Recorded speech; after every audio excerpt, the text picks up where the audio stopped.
Սխալներ, որ արել եմ նիհարելու ընթացքում եւ շատ փոշմանել։ Եթե նիհարելու ընթացքի մեջ ես, տեսանյութը դիտիր մինչեւ վերջ, որպեսզի գիտակցես, որ սխալները կարող են դառնալ անդառնալի, որոնց պատճառով առաջացած խնդիրները ավելի բարդ են եւ երկարատև վերականգնողական փուլ են պահանջում։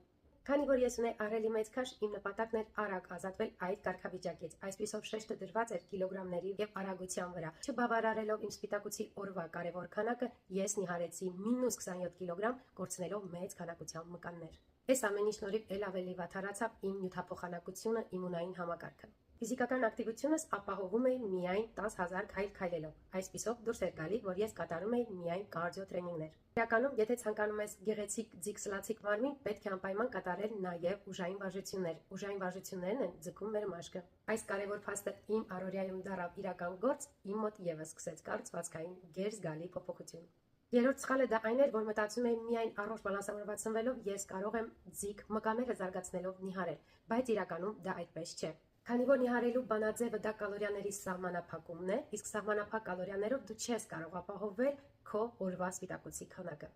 Երբ եկավ հավելումային սպիտակուցները իմ ռացիոն, ես սկսեցի ել ավելի էֆեկտիվ եւ ձիգ նիհարել։